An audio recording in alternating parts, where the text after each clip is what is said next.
même si on a des enfants. Si c'est un vrai pervers narcissique, ou une, bien sûr. Ça ne change pas. C'est quelque chose qui ne peut pas changer, c'est irréversible. Oui, il n'y a pas de traitement. Ce ne sont pas des malades. Ils ne sont pas malades psychiatriques. Un tiers des à une époque, j'avais lu une étude qui montre toujours statistique, qui montrait que dans les prisons, un tiers enfin, c'est une étude qui doit avoir 10 ans. Hein. Dans les prisons, un tiers des prisonniers sont des pervers narcissiques. Un tiers.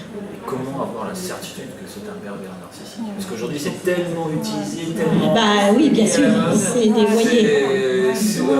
Il y a, le mieux c'est... Pour le moindre mot, ça y est, c'est un pervers. Il me manipule, ça y est, c'est un pervers. Bah voilà, le problème c'est que pour plein de choses, c'est un peu exagéré. Maintenant c'est exagéré tellement facilement que... Bien sûr. Et est-ce qu'il le reconnaît, le pervers narcissique? Jamais, bien sûr. D'accord. Ah oui, d'accord. Donc quand la personne reconnaît avec humour, c'est que... Non, mais elle peut le reconnaître avec humour pour vous faire croire qu'il y croit, mais il n'y croit pas du tout. Enfin, c'est aussi une façon de manipuler. Mais c'est pas simple, hein. Le mieux, c'est d'aller demander un avis à un psychiatre, mais encore faut-il pouvoir l'amener jusqu'au psychiatre. Et puis, il y a des psychiatres qui se font manipuler aussi. Hein.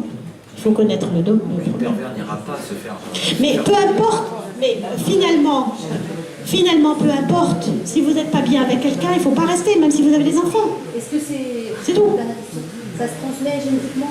Non, ça se transmet souvent par l'éducation.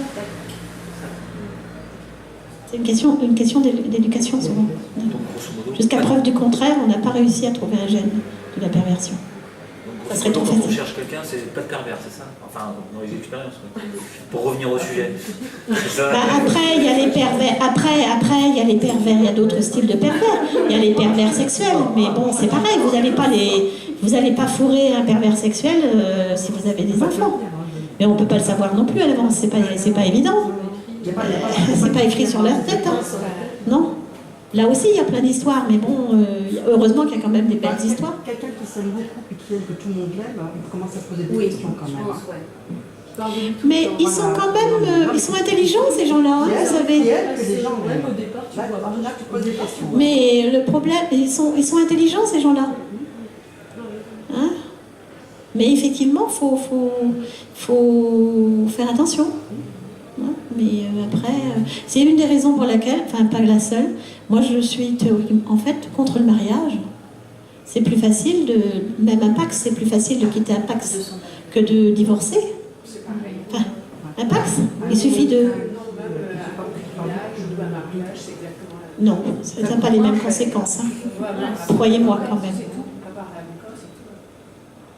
Non, si vous avez fait tous les papiers en règle, enfin, je sais pas. Enfin bref. Je crois pas. Je crois pas, mais après on peut se marier pour des tas de raisons aussi, mais ce sont des raisons patrimoniales. On se marie pas.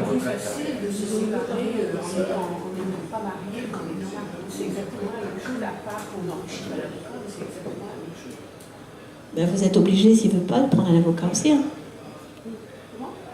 Vous pouvez être obligé de prendre un avocat. Moi, quand je me suis séparée de mon deuxième, quand on vivait qu'en concubinage, il a fallu que je prenne un avocat parce qu'évidemment, il ne voulait pas quitter les lieux. Oui, mais quand il y a pas de concubinage, Il y avait... il n'y a rien pour Oui, non, s'il habite chez vous, vous ne pouvez pas le foutre à la porte. Enfin, à l'époque, maintenant, si. Maintenant, c'est une loi. C'est une loi qui a été votée parce que moi, je n'ai pas réussi à le mettre à la porte. Il a fallu 2 ans, c'est moi qui suis partie. Avec mon fils. c'est exactement la même chose, sauf qu'on fait l'économie de la... Non, ça a des conséquences patrimoniales. Je ne suis pas de votre avis, quand même. Si vous n'avez rien acheté en commun. Votre maison est à vous, à ce moment-là, effectivement. Le mariage, c'est un acte, pour moi, c'est une signature au bas d'un parchemin. C'est pour acheter une maison, pour avoir un chien, etc. Oui, mais autrement, si on n'a rien en commun, c'est peut-être pas utile. Oui, mais rien en commun. Si vous avez tout en commun, comme si vous étiez marié, il n'y a pas d'acte de mariage... mais c'est un mariage, oui, effectivement, mais ça peut être aussi compliqué pour se séparer. Et donc, dans ces cas-là, vous pouvez être obligé de prendre un avocat. C'est ce que je veux dire. Oui. Non, mais si vous n'avez... Enfin, ça dépend. Un mariage, si vous êtes marié sous le régime de la séparation de biens, et si vous avez respecté jusqu'au bout, c'est très simple. Hein. Aussi. C'est dès qu'il y a des choses en commun. C'est quand il y a quelque chose en commun et des enfants. Les enfants, Voilà. que tu sois marié ou pas. À propos d'enfants, pour rebondir toujours sur notre sujet, que je ne perds pas de vue, c'est est-ce que vous avez eu des difficultés ayant retrouvé un deuxième amour, une deuxième histoire, où vous aviez des enfants donc, est-ce que vos enfants ont accepté le nouveau compagnon ou la nouvelle compagne sans problème ou pas? Pour mon cas, très facilement. Au contraire. Oui. Ça, c'est pas Et facile. dans l'ensemble, il n'y a pas eu de souci? Non, c'est pas évident. Pour moi, c'est pas évident. Ça s'est fait. Ça n'a pas été évident. Ça n'a pas été évident. Qu'est-ce qui s'est passé? Alors ils ont. Du côté de mon ex-mari, surtout par rapport à ses enfants. Oui, non, c'était pas. Oui, mais ça, d'accord. Mais ce n'était pas ma question. Excusez-moi. C'est est-ce que vos enfants ont posé des problèmes par rapport à votre nouveau conjoint? Ah, mes enfants, non. Non. L'ex, oui. Bon, d'accord. Tout à fait. D'accord. Oui. Mais pas les enfants. Bah, ses enfants, lui, en fait. Parce qu'on avait tous les deux des enfants. Ah, j'ai mal compris. D'accord. Donc ces enfants à lui n'acceptaient pas. Enfin, avait du mal à. Voilà. Surtout le garçon. D'accord. C'était très fusionnel avec son père. Mais quand vous avez quitté son père ou quand vous êtes. Là, j'ai pas trop bien compris. Quand on s'est mis ensemble, en fait. D'accord. Le fils, les enfants ne voulaient Voilà. pas. D'accord. D'accord, c'est ça. Oui. Et quelqu'un d'autre? Non? Autrement, ça s'est bien passé? Moi, j'ai vécu avec quelqu'un qui avait 3 enfants et j'ai pas trouvé ma place. Et j'étais un peu celle qui avait cassé forcément la relation de couple, la première relation de couple, ce qui n'était pas vrai, mais bon, dans la tête des enfants, c'était ça. Et du coup, ils avaient beaucoup de haine contre moi. Et du coup, ça a été assez difficile en fait. Et ça a été une des causes de ma rupture aussi. Parce que j'arrivais plus à trouver ma place et à gérer ces enfants qui n'étaient pas les miens et qui ne me faisaient pas ma place. Ils avaient quel âge? Ils avaient 4, 6, 9. C'était 3 enfants. Et ça leur était venu comme ça, dans la tête? Ils étaient montés par la mère en fait. Oui. Voilà, Il y a des chances. voilà. Du coup, ils étaient influencés par leur mère. Et je vais poser une question bête. Je suis une femme, hein, donc voilà, féministe un peu évidemment, même un peu plus qu'un peu. Mais l'homme n'est pas responsable dans ces cas-là d'avoir quitté sa femme. Enfin, je dis ça comme ça, même si c'est pour une autre. On ne vient pas les cueillir comme ça, si. Enfin, je sais pas, mais non. Pourquoi c'est toujours la rivale ou le rival, hein, qui est parce que autrefois c'est pareil, on voyait le mari jaloux qui venait tuer l'amant d'accord, mais et la femme? C'est pas.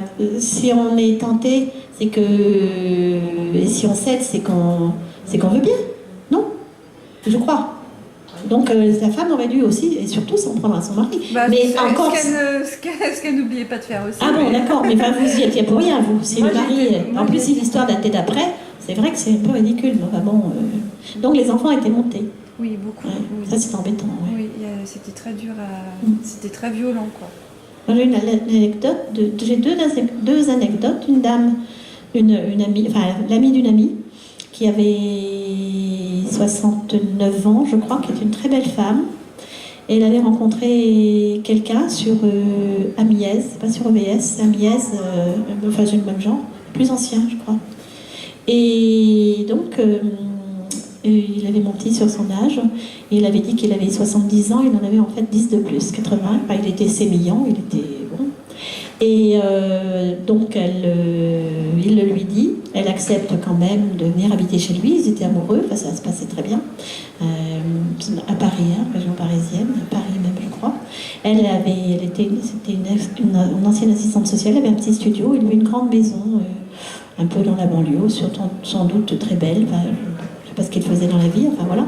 Et donc il décide de préparer un dîner pour présenter sa future femme, parce qu'ils avaient décidé de se marier, à ses enfants. Elle a fait sa valise avant la fin du repas, parce que les enfants l'avaient accusée de vouloir faire une captation d'héritage. C'est affreux, hein. Et mon propre père, quand il s'est remarié après 10 ans, quand il a voulu se remarier, 10 ans après la mort de ma mère, il y a quelques années de ça, bien sûr, il y a 30 ans, nous avait présenté quelqu'un avec laquelle j'ai sympathisé tout de suite, une Capéroise d'ailleurs, et qui est tout à fait charmante, qui tenait une librairie, elle était adorable cette dame. Et un de mes frères a dit, pour la mémoire de maman, tu ne dois pas te remarier. Ce qui fait qu'ils se sont séparés, mon père a laissé tomber, c'est dommage, et il s'est marié avec une autre, avec laquelle j'avais beaucoup moins de sympathie, quelques années après, en cachette. Un beau jour, il m'a dit, je te présente ma femme. Et il paraît que c'est assez fréquent, que ça existe, quoi. C'est assez fabuleux, on a quand même le droit de faire sa vie. C'était à lui de s'affirmer. Oui, mais j'ai pas compris parce qu'il a justement pas mal de caractère. Mon père, normalement, il en avait, mais je sais pas qu'est-ce qui s'est passé. J'en ai pas reparlé d'ailleurs après, mais c'est curieux. Mais il paraît que c'est quelque chose d'assez fréquent et qu'on reproche à l'autre, alors que et les enfants par rapport à leur père, qu'est-ce qu'ils disaient? Ah bah c'était lui le mauvais quand même, hein. C'était celui qui avait quitté la mère, donc c'était lui le mauvais. Donc après moi j'essayais pas trop de rentrer dans leurs histoires parce que ça faisait trop quoi. Mais bon, ça a été difficile en fait. Oui, je comprends. Et vous adressez combien de temps? 5 ans. 5 ans. Et ça fait 3 ans et je me suis toujours pas remise. Et c'est moi qui suis partie, mais en fait je suis partie en l'aimant quand même et je suis partie à cause de plein de choses comme ça. Oui, c'est ça. Et du coup je trouve que c'est hyper dur parce que finalement partir quand on aime, ben, c'est encore plus cruel que des fois se dire ben, on n'est pas aimé ou... Oui. Donc normalement c'est moi qui aurais dû me relever plus vite que lui et en fin de compte lui s'est relevé et 3 semaines après il a rencontré quelqu'un d'autre. Vous pouvez vous dire qu'il ne devait pas vous aimer trop, je pense. Enfin, je crois. Je me permets de dire ça. Donc, c'est quand même une façon de passer à autre chose. Et vous n'êtes pas... Donc, dans vos critères, vous ne voulez plus d'hommes avec des enfants? Ou c'est quand même possible? Non, bah, disons que j'arrive à un âge un peu critique où j'ai 39 ans. Donc, j'aimerais avoir encore rencontré quelqu'un qui n'a pas d'enfant. Mais ça devient quand même assez difficile et du coup je tape sur les 35 ans à peu près. C'est ce que j'allais dire, prenez un petit jeune. Autrement, j'ai pas de solution. J'ai juste une question vis-à-vis des enfants. Est-ce que les enfants ont connu leur père seul ou est-ce qu'à leurs yeux c'était vous la raison de la séparation? Il y a eu une autre entre nous deux, donc c'était pas moi. C'était pas moi qui... Donc aux yeux des enfants, ils voyaient leur père avec différentes femmes, quoi. Oui, mais... Ils n'ont pas connu leur père tout seul, et puis le fait de voir leur père tout seul, s'ils avaient vu leur père tout seul et vous après, ils auraient peut-être pu être contents pour leur père, peut-être pas à cet âge-là. Oui, mais voilà, c'est ce que j'allais dire. Je pense qu'ils sont trop petits et que leur mère a dû effectivement faire. Probablement. Mais si aux yeux des enfants, c'était quitter maman pour aller vers une autre, on peut comprendre la réaction des Ah enfants. oui, mais c'était... Oui, moi j'en voulais pas aux enfants, hein. Je comprenais très bien leur situation, mais ils étaient dans un état épouvantable, hein. Mais vraiment des crises d'hystérie terribles. Ils étaient mal, hein. Vraiment... Mais dans ces cas-là, on peut ne pas en vouloir à la personne, à la femme, c'est plutôt au papa dans ces cas-là, mais c'est peut-être difficile aussi d'en vouloir à son père, c'est compliqué. Enfin, voilà, il va falloir qu'ils gèrent ça, les enfants. C'est pas facile. Non, j'ai l'impression que j'ai fait avancer le truc et puis pour sa prochaine, ça sera plus facile, les enfants, voilà. Moi, je suis celle qui voilà, je suis toujours dans la situation, je suis là. Ouais, Ah voilà. Alors, vous comprenez ma réaction de pansement tout à l'heure. Mais non, mais ce sont des termes que l'on utilise. Hein. C'est tout, donc c'est vrai que... Donc maintenant, c'est un homme qui est au moins célibataire depuis 1 an. Le temps, ça va être...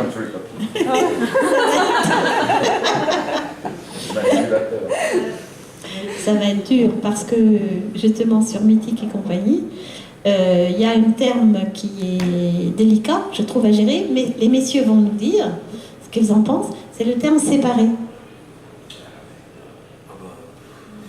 Célibataire ou marié, mais séparé. C'est comme si on n'avait pas c'était pas fini, quoi. Oui. On pouvait revenir de retour à la maison, quoi. Séparé, mais Séparé. c'est Oui, ou alors non, séparé, ça veut c'est... dire que vous êtes peut-être en couple et que légalement c'est entamé mais c'est pas fini. Enfin bon, c'est... Ouais, ça veut dire plein de choses. Grosso modo, sur mythique, c'est on est libre ou on ne l'est pas, mais pas entre les deux, quoi. Là, Mais même célibataire, on peut avoir une... Si on est en concubinage, on est célibataire. Hein. Bah, Il y a le voilà. statut marié aussi sur les sites. Oui, mais sur Mythique, pas trop, mais c'est souvent séparé. Mais dans 90% des cas, ils sont en couple, c'est sûr. Il y a plein de gens qui sont en couple. Ouais, c'est pareil, ceux qui mettent séparés, mais ils sont en couple. À moi, tous ceux que j'ai rencontrés qui disaient qu'ils étaient séparés, ils étaient toujours en couple. Ah oui. Non, mais enfin, séparés, bah, ou séparés, oui, mais en instance de divorce, quand ça dure 10 ans, ça va quoi. Pour moi, séparé, c'était quelqu'un qui n'était pas, enfin, qui n'était pas marié, donc il mettait le statut séparé avec son ex. Moi, c'est ce que je pensais aussi, mais ça, non, dans ma non, tête, c'est pas ça. en fait. C'est pas ça. C'est être libre dans sa tête. Être séparé, c'est être libre dans sa tête. Dans sa tête. Dans sa tête. Mais pas officiellement. C'est ça. Ah oui. Vous n'avez pas quelque chose de rassurant Bah si, on élimine cela, c'est tout, c'est simple. Ça vous évite d'avoir de nouveau des problèmes. Je crois qu'effectivement, après, il y a des tas d'hommes libres. De toute façon, mesdames, vous êtes tranquilles, jusqu'à 62 ans, il y a plus d'hommes célibataires que de femmes. Après, Moi, personnellement, Mais les hommes retrouvent plus facilement des femmes. 62 ans, 62. en France. Oui, mais selon les statistiques, l'homme retrouve quelqu'un plus rapidement que la femme. C'est parce que, oui, mais ils se séparent aussi beaucoup plus facilement. Bah, disons qu'ils attendent la roue de secours. La femme pansement? Voilà. Non, je pense plutôt la roue de secours. On attend quelqu'un pour se séparer. Bon, il y en a beaucoup d'hommes qui Alors, attendent quelqu'un. 75%, alors attendez, je vais vous donner les statistiques. 75% des femmes quittent, dans les cas de séparation, c'est 75% de l'initiative de la femme, donc 25% l'homme. Ce sont des statistiques aussi, ce qui ne veut pas dire que votre cas personnel rentre dans cette case. Hein, d'accord. Et donc, et 75 dans ces cas-là, la femme, la plupart du temps, là je ne me rappelle plus de la proportion, mais non, la plupart du temps, ne quitte pas parce qu'elle a quelqu'un d'autre. Oui, ouais. Par contre, dans le cas où c'est l'homme, donc dans les 25% qui demande la rupture, c'est la plupart du temps pour une autre. Voilà, c'est Hein? ça. Et autrement, quand vous avez, autre statistique pour vous, mesdames, quand vous avez une relation avec un homme marié, enfin séparé, enfin tout ce que vous voulez, enfin pas libre, quoi, libre dans sa tête, mais pas libre vraiment, dans 95% des cas, il ne quittera jamais. Mais ça, c'est connu, ça. Ce sont des statistiques, mais c'est des statistiques. Voilà. Mais j'ai pourtant une de mes meilleures amies qui est en couple avec un homme qui a quitté sa femme. C'est un ami d'enfance, mais il a quitté sa femme pour elle. Et ils vivent ensemble alors que le divorce n'est pas prononcé. Ah, bon, il fait partie des 5%. Il fait partie des 5%. Ah oui, ben, il y a 5%. Hein. Il y a 5%. Oui. Donc ça, le séparé, c'est quelque chose que j'ai éliminé aussi de quelqu'un qui me dit qu'il est en instance de divorce ou qu'il est en train de quitter sa femme. C'est pareil, ça ne m'intéresse pas trop. Oui, mais si l'autre ne veut pas divorcer, moi c'est mon cas. Ben, vous vous séparez de fait, et au bout de 3 ans, vous demandez le divorce et vous l'avez automatiquement. C'est simple. Oui, Durant ces 3 ans, Il n'a pas le droit. Pendant 3 ans, il n'a pas le droit. Bah si, il a le droit de... Après, il y a des femmes qui accepteront peut-être, ça dépend. Après, il y a des gens qui sont sincères et puis pour lesquels ça peut effectivement. Si par exemple il a une maison séparée, des logements séparés, ou s'il vient habiter chez la personne qu'il a rencontrée, enfin il y a des tas de façons de montrer. Mais donc, s'il écrit séparé et que vraiment tout est séparé et ainsi de suite, alors ouais, c'est pareil, c'est encore un carcan. On regarde la case séparée et puis ah bah non, tout ce qui va avec, non. Alors que les séparés, il y a peut-être des gens bien comme des gens pas bien.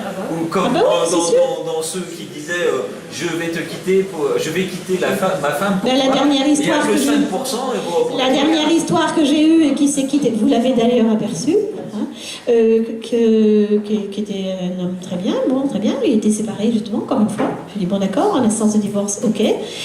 Sauf que mon histoire s'est terminée, enfin je m'en étais doutée aussi. Un soir, on est rentré du sport d'hiver, en mois de mars, à une demi-heure de chez lui, parce qu'il n'habitait pas en Bretagne, à une demi-heure de chez lui. Je lui dis, au fait, c'était en fin d'après-midi, t'as quelque chose à manger chez toi, c'était un dimanche, t'as quelque chose à manger chez toi pour ce soir, parce que je vais rester dormir, passer la nuit chez lui, puis rentrer après chez moi.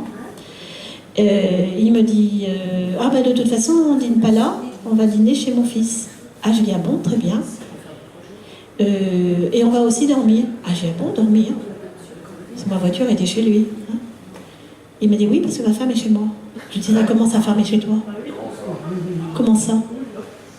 Alors il m'explique une histoire de fou. Son fils qui avait 36 ans était malade, donc elle est venue soi-disant s'occuper de lui, alors qu'il n'habite pas non plus chez son père. Enfin, une histoire de fou. Ah, j'ai dit non, moi je prends ma voiture et je taille la route.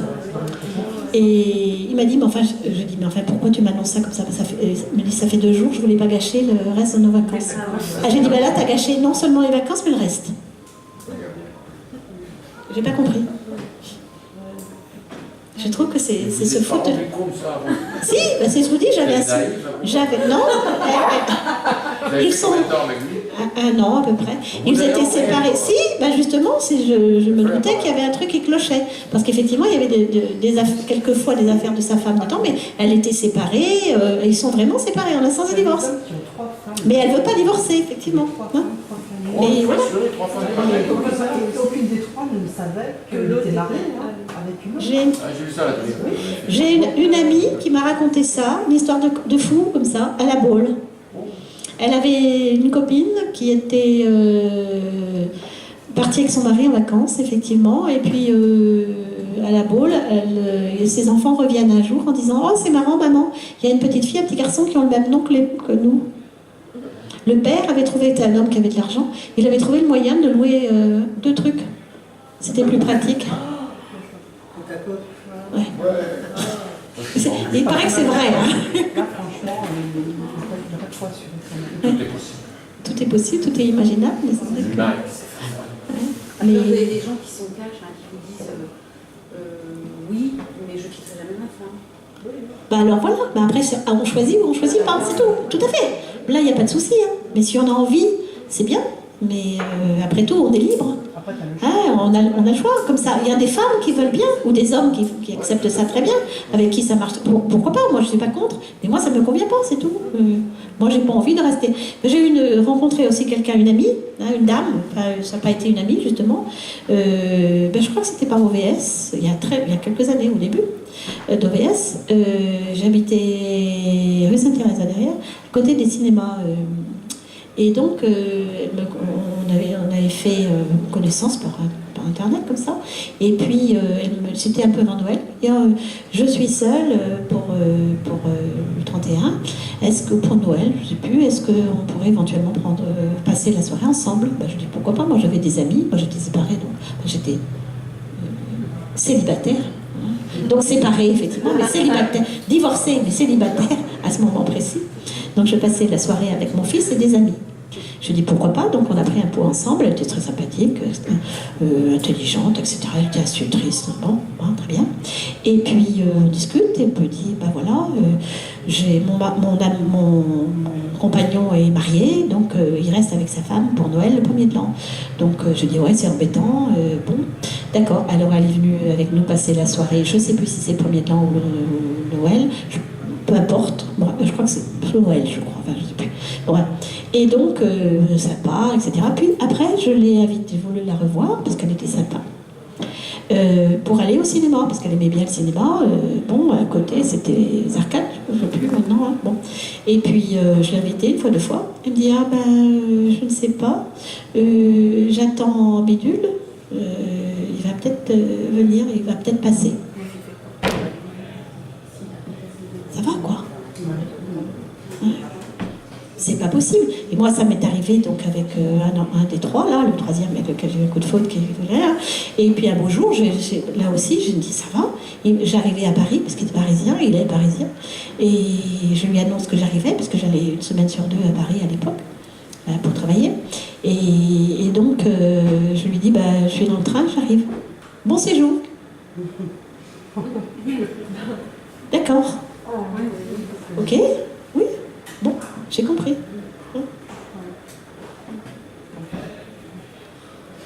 Voilà.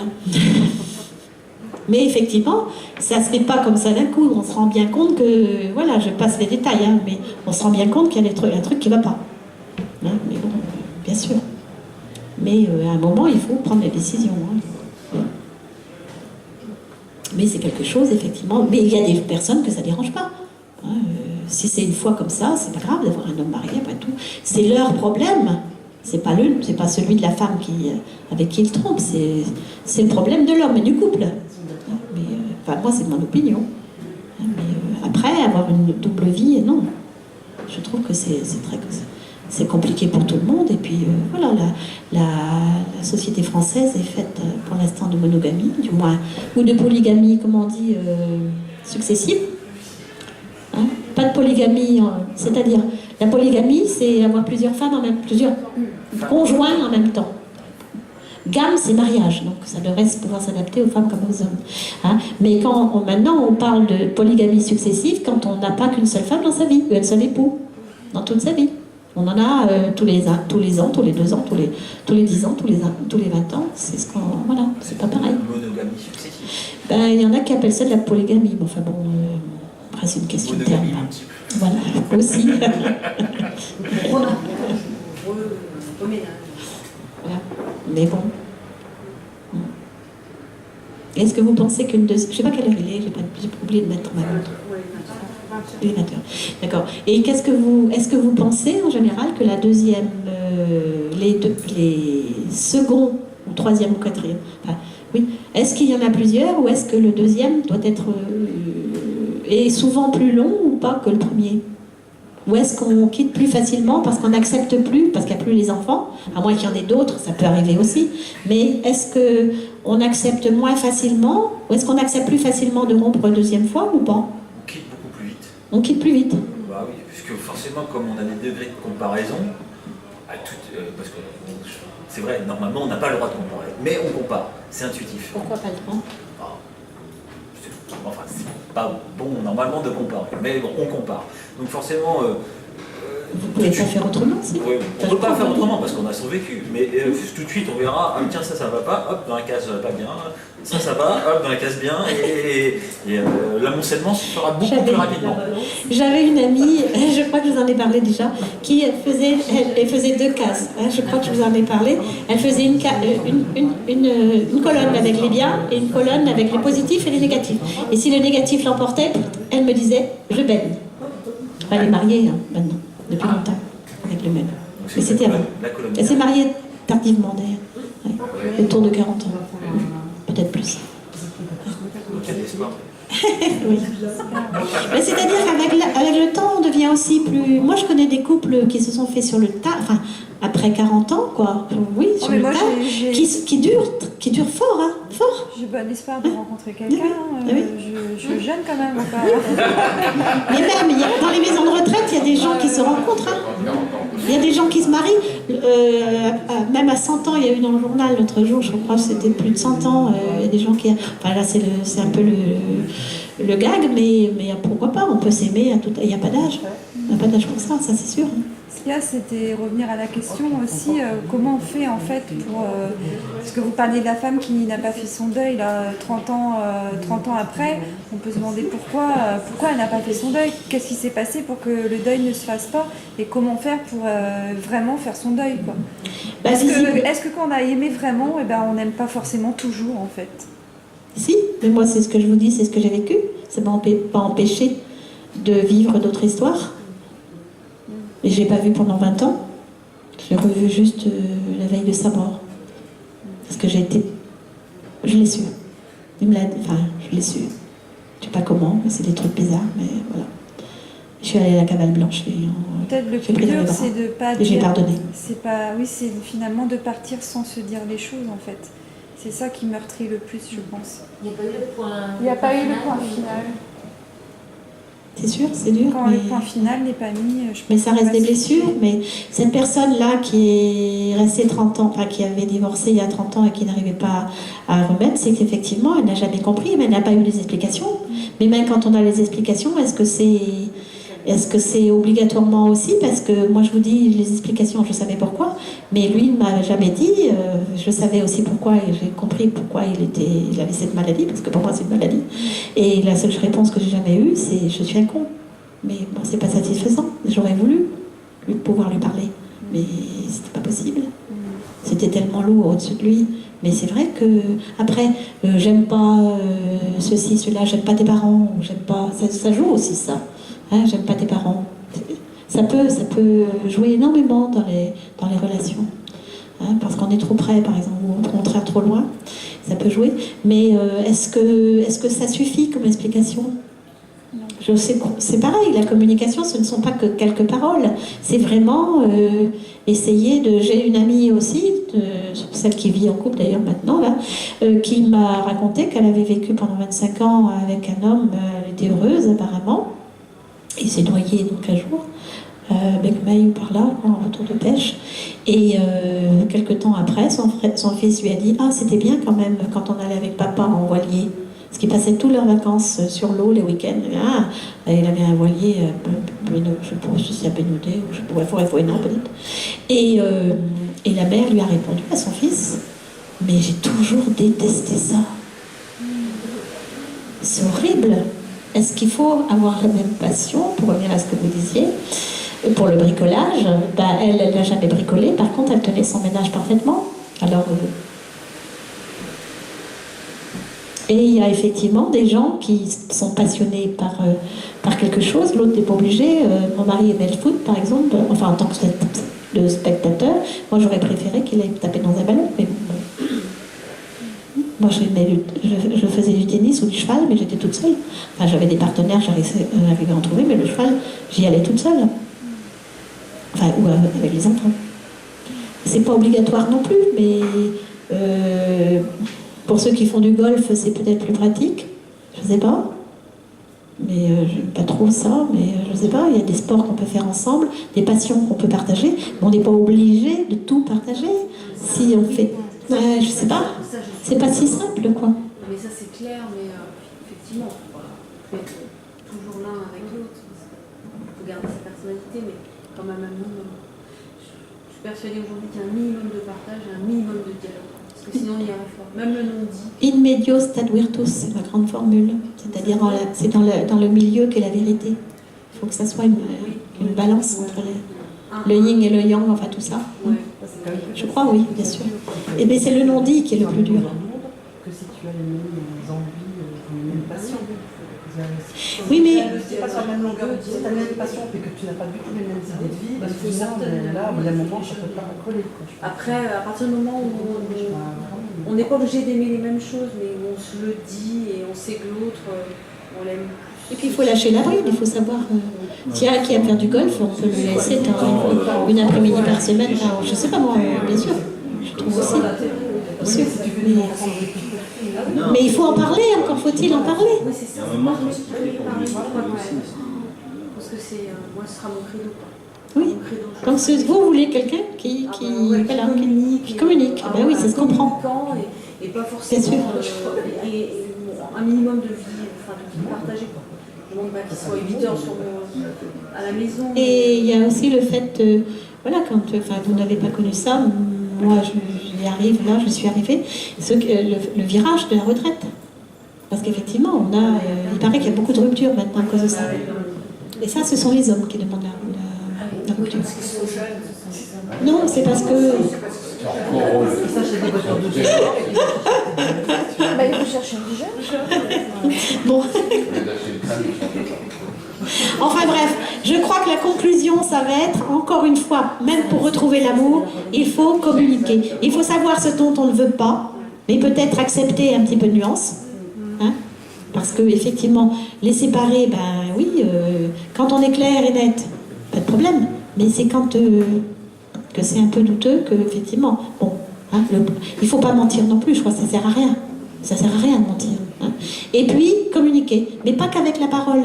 Hein, par aussi les yeux, le sourire, la façon de se comporter, enfin, etc. Par les actes aussi. C'est-à-dire, effectivement, s'il y a un d'entre eux qui n'aime pas faire cette chose, expliquer pourquoi.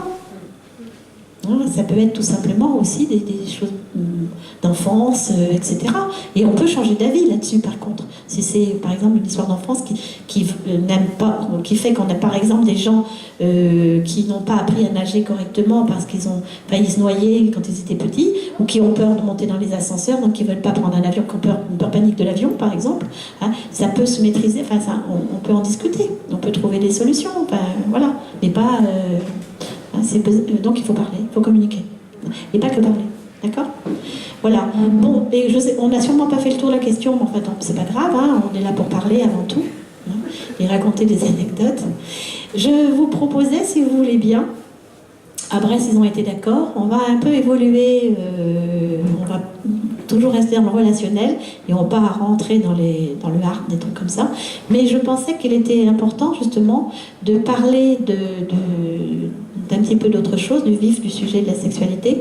Et pour entamer cette série de cette année, si vous voulez bien, j'avais envie de parler de l'érotisme.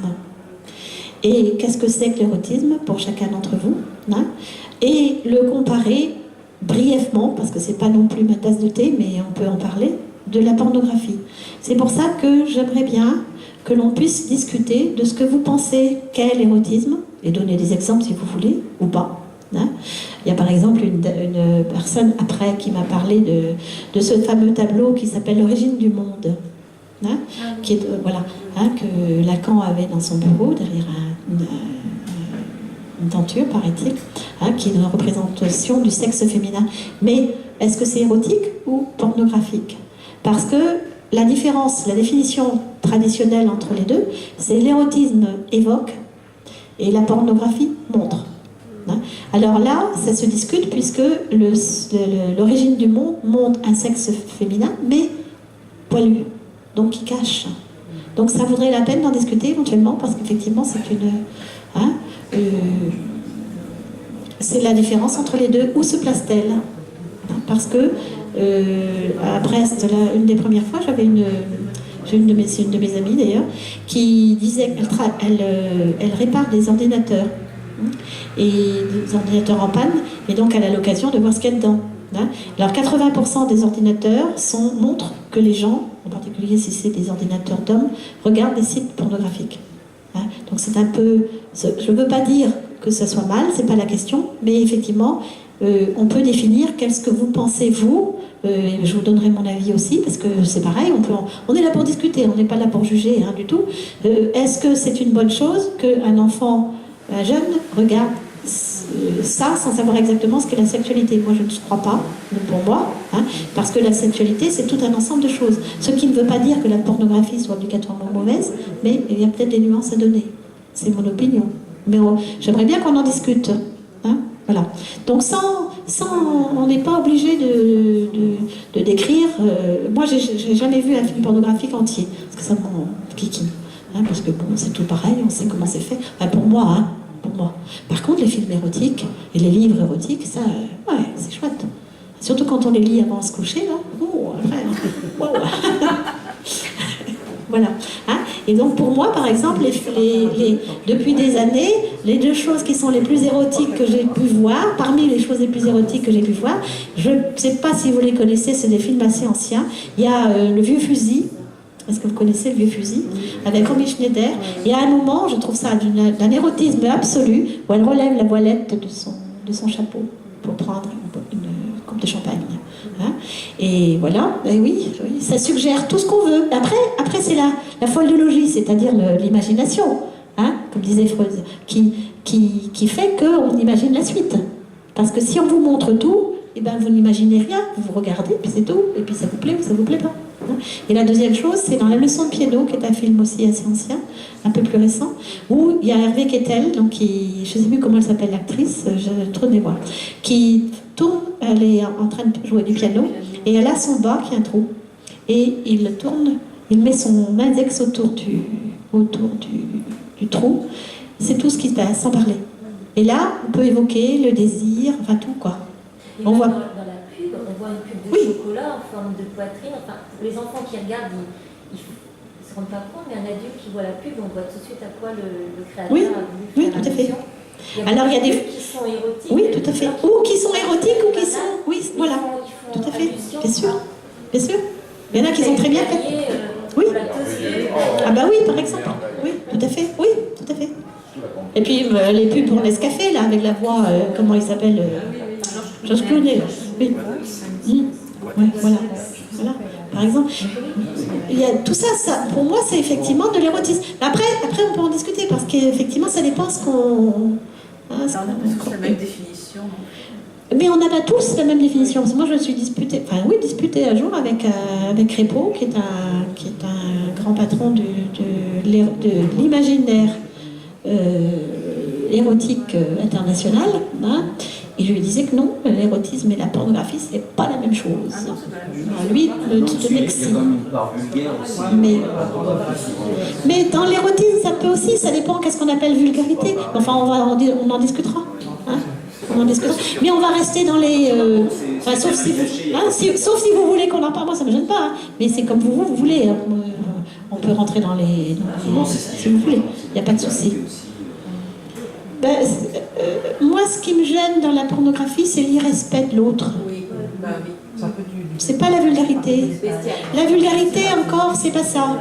On peut traiter quelqu'un de salopard, de putain, de tout ce que vous voulez, à condition que ça soit dans une relation que l'autre accepte un jeu. Hein? Alors que dans certains cas, dans certains films, moi je l'ai arrêté à cause de ça, parce que ce sont des acteurs, ok, mais on a l'impression qu'il y en a un des deux qui est considéré effectivement comme un objet. Et c'est ça que je trouve moi dommage. Que ce soit des hommes, c'est souvent des femmes, mais ça arrive aussi des hommes. Hein? Parce que Rocco, machin, avec ses 20, je sais pas combien de centimètres, on s'en tape. Ça n'a aucun intérêt. Hein? Pour les gens qui s'y connaissent un petit peu, quoi. Qui aiment la sexualité. Hein? Ceux qui aiment vraiment la sexualité savent que ça n'a pas beaucoup d'importance. À part ça, c'est un bel homme et tout, enfin c'était, maintenant je ne sais plus, mais bon, il a dû vieillir, mais etc. La dimension de l'érotisme est beaucoup plus importante que celle de la pornographie, tout simplement. Je crois, à mon idée. Vous avez l'imagination qui travaille, donc après, chacun a son imagination, après le porno, c'est... Absolument, tout à fait, tout à fait. Absolument. C'est souvent la même chose pour le livre par rapport au cinéma. Il y a très peu de réalisateurs qui arrivent à faire un bon film d'un bon livre. Hein? Et c'est souvent quand on a lu le livre, on est déçu. Pas toujours, hein? Pas toujours. Hein? Ce n'est pas toujours le cas. Mais c'est vrai. Je ferai un peu le parallèle aussi, moi. Mais bon, après. Hein? Alors la date. Est-ce que la semaine d'après, le 26 octobre, toujours un mercredi, pour ici c'est mieux. Le 26 octobre, ça vous convient? Enfin, du moins habituellement. Pour ceux qui ne peuvent pas, je sais bien, mais. Ça sera la fois d'après si vous ne pouvez pas, parce qu'il faut bien. On peut pas trouver la bonne date pour tout le monde. Mais de toute façon, vous aurez les vidéos après aussi. Hein. Mais le mieux, c'est de parler entre nous, quoi, parce que c'est plus intéressant. Mais... Et surtout, donnez votre avis. Enfin, dites ce que vous pensez, c'est bien, parce que on a tous, on est plus ou moins d'accord si on veut, mais on peut. La discussion vient aussi de. Ben oui, mais je sais bien, mais vous pouvez dire que c'est quelqu'un d'autre, c'est pas grave. On n'est pas là pour juger. Hein. Et puis même, il faut savoir. Et puis, on a fait des bêtises, on a fait des erreurs, et ben, on les répare après. Hein. Si personne n'avait fait d'erreur, et ben, vous vous rendez compte qu'est-ce que ça sera mieux? Merci. Donc le 26, ça vous va, même. Et le thème, ça vous va aussi? Vous êtes d'accord? Hein? Donc vous y réfléchissez un petit peu avant, d'accord? Hein, si vous avez des exemples, vous pouvez amener des photos. Mais enfin, c'est pas obligatoire. Hein? Merci. Vous avez éteint?